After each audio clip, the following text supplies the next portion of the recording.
I'm standing in the portico of one of the most well-preserved ancient Roman temples anywhere in the world. I'm in France, in the city of Nimes, that also has some other very well-preserved ancient Roman monuments, such as an amphitheater and a nearby aqueduct. In this video, I'll be exploring the city and its outskirts, as well as providing commentary on the Roman structures that we'll be seeing. So let's go. The temple was part of the imperial cult and was dedicated to the dead grandsons of Augustus named Gaius and Lucius. Around the temple, we have fluted columns with Corinthian capitals, and we can see here on the sides that the columns are actually in the wall. They're part of the wall, and we call that engaged columns. And we have 6 columns on the front side, so we call this a hexa-style temple. So although most of the temple is made from the original Roman material, there have been some restorations that have been done throughout the ages, such as the current door that was made in 1824, and a new roof which was added from 1988 to 1992. And there's at least one Corinthian capital that was completely replaced because of how damaged it was. So why did this building survive to the present day when so many other Roman structures were torn down and scrapped for materials? Well, because this one had a use. So this was converted to a sort of administrative building during the Middle Ages. It was a consular house, as they called it. And over the centuries, it was various things. It became a private residence, it became a church. At some point, they had art exhibited there. And even during the French Revolution, it was a meeting place for the Directory. And today, it's a museum and very popular tourist attraction.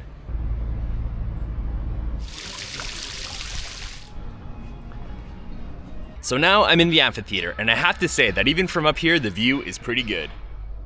So back in Roman times, about 24,000 people could sit here, but now, with the seating that's currently set up, only about 14,000 people can sit here, and this amphitheater is still used. So they have bullfights here, so I didn't know that they still had bullfights at all, let alone in France, but twice per year there's actual bullfights that take place here, and they have concerts, so Dire Straits, Rammstein, and Metallica have all recorded videos here, and why not? Just look at the view, look how cool this place looks. So this was one of the biggest amphitheaters in the Roman Empire, so the Colosseum I think can hold maybe 50 to 80,000 people. This could hold 24, and that's pretty big. Even a lot of modern sports stadiums don't hold that many people. After the fall of the Western Roman Empire, the city was under the control of the Visigoths, who converted the amphitheater into a fortification. They turned it into a castle, basically. So they did that by filling up the arches and adding towers to make it a defensible location, because why not? They had this stone structure that could repel attacks, so they used it as such, because they weren't using it for gladiator fights anymore. Eventually, they built new walls around the city of Nimes, so the amphitheater was no longer on the outskirts of the city. It was now within the city walls, so it no longer served any purpose as a defensive structure. So people came to live here and they built houses, and it became something of a city within the city. In the 16th century, there started to be interest in restoring the amphitheater to its original Roman state, though this would only be achieved in the early 19th century. Today, the amphitheater is an important tourist attraction and symbol of the city, and continues to be used for live events, and you can even see numbers on the benches for assigned seating.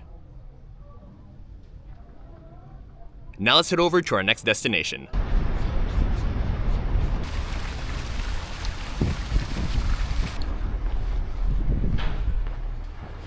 So here we have something that we don't see very often. This is the Castellum Divisorum. And what that is this is the spot where the water would arrive from the aqueduct, and then it would be distributed to wherever it was needed.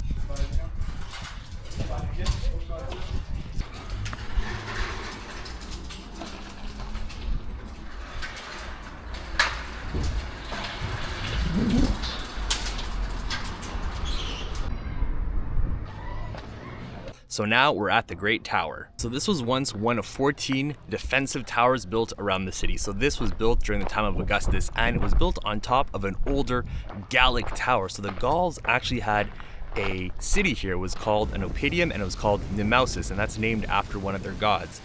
So I didn't know this, but the Gauls actually had some actual cities. I thought Oppidiums were only maybe like a Motte and Bailey castle type thing, but they were more sophisticated than that. So they actually built out of stone, and the foundations of this tower are Gallic.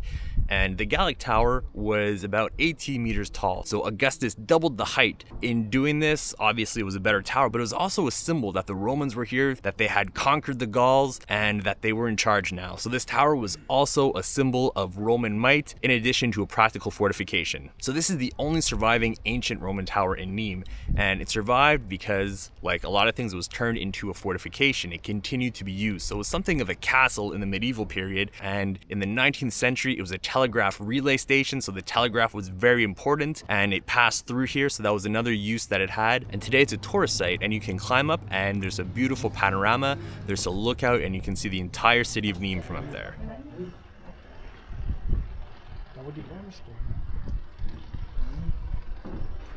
So talking about the Gallic origins of the tower made me realize that I haven't said too much about why Nimes was an important city during the Roman period. So Nimes found itself along the Via Domitia, which was an important road linking Italy to Spain. So since it was along this road, it was of strategic importance, and so the Romans invested heavily into it. They built an aqueduct, they supplied it with water, built a great amphitheater, temples, and the city grew to a population of maybe 50,000, which was quite large for the time.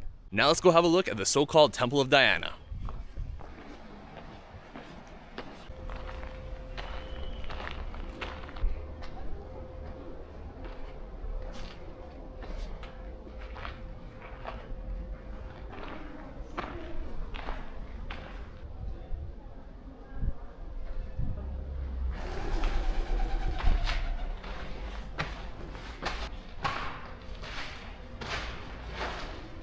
So this is the so-called Temple of Diana. So we say so-called because it's not really the Temple of Diana, but that's the name that it was given a long time ago, and the name has kind of stuck. So we don't know what this was. It might have been a library, but nobody knows for sure. So there's nothing to indicate that it's a temple or that it's even related to Diana in any way. So this structure is just in a park. It's in Le Parc de la Fontaine, the park at the fountain, and it's maybe a 5 to 10 minute walk from the Great Tower. And I'm in here all alone, and it's just really cool to be in this structure. There's no entry fee, you can just walk around. It's just me and the pigeons really. So I kind of feel like Indiana Jones finding some sort of ancient temple or something, even though it's not a temple, that it's a structure.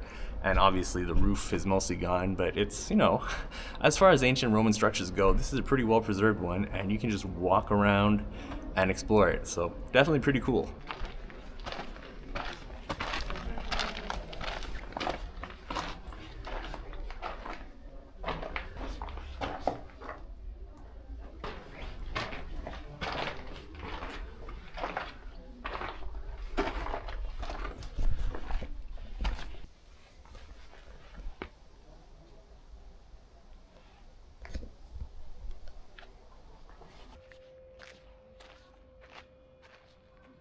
Now I'm at the Gate of Augustus. So this is one of 2 existing gates in the city. So this one is much more well preserved than the other. This was the most important gate in the city, and this was the gate that led to the Via Domitia, the important road that linked Italy to Spain. So the gate has 4 arches. The 2 in the middle were for vehicular traffic, and the 2 smaller ones on the side were for pedestrian traffic. Now the gate survived because it was part of a fortification, and the gates were actually hidden until the mid-18th century when the fortress was damaged and the gates were revealed. So now the gates are in this fenced off area, and you can see where the Roman street level was by looking down. So it's about a few feet lower than the current street level, and you can even see a modern reproduction of a statue of Augustus. So it looks like Augustus of the Prima Porta, and that's made out of bronze, and it's right there. And here's the other remaining gate of the city. So this is the Porte de France, and there's not a lot that's known about this gate, except that it was one of the many secondary gates of this city, and somehow it survived to the present day. It's a wedge between 2 buildings, and it wasn't really that important. It just exists because we don't know. It just did. If you enjoyed watching this video and you'd like to see more, then please consider subscribing and activating notifications. Thank you for watching.